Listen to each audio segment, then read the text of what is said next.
I bother to talk about the dangers of Islam. Why not just present the positive aspects of the gospel?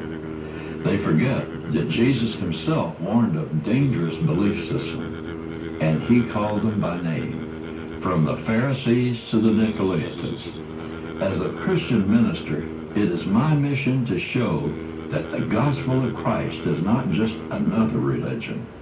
It is the very truth of God. Sometimes that can be best accomplished by revealing the shabbiness of purely human or demonic belief systems that claim to compete with the gospel. Finally, I stand as a watchman on the wall. God has charged me to give a message of warning when I see danger on the horizon. Islam is one of the truly great dangers facing the world today. Dr. Peter Hammond is a South African missionary. He served in Mozambique, Angola, and Sudan. He's seen firsthand the tragedy caused by the Muslim faith. By necessity, he became an expert on the subject. He writes, "The ultimate goal of Islam is not to convert the world, but to establish Sharia law over the entire world." It's critical that we understand that. Islam is not intent on converting us so much as it is intent on ruling us.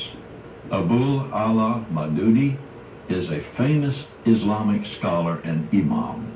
He said, "Islam wishes to destroy all states and governments anywhere on the face of the earth which are opposed to the ideology and program of Islam, regardless of the country or the nation which rules it."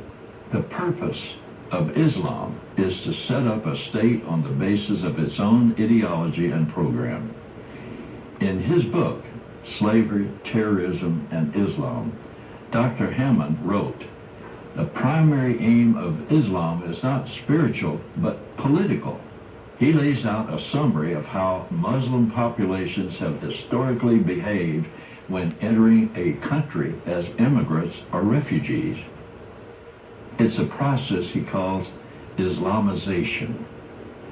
At 1% of any given country, they will be regarded as a peace-loving minority and not as a threat to anyone. At 2 to 3%, they began to proselytize from other ethnic minorities and disaffected groups, with major recruiting from the jails and among street gangs. From 5% on, they exercise an inordinate influence in proportion to their percentage of the population. They will work to get the ruling government to allow them to rule themselves under Sharia law. From there, it gets worse fast. When Muslims reach 10% of the population, they will increase lawlessness as a means of complaint about their conditions. Any non-Muslim action that offends Islam will result in uprisings and threats. After reaching 20%, expect hair-triggered rioting, jihad militia formations, parodic killings, and church and synagogue burning. At 40%, you will find widespread massacres, chronic terror attacks, and ongoing militia warfare. Then, with only 60% of the population, Islam fully rules.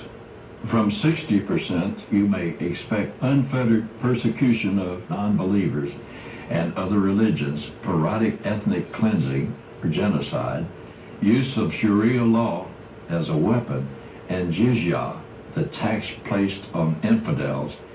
After 80%, expect state-run ethnic cleansing and genocide. Writing for the Gatestone Institute,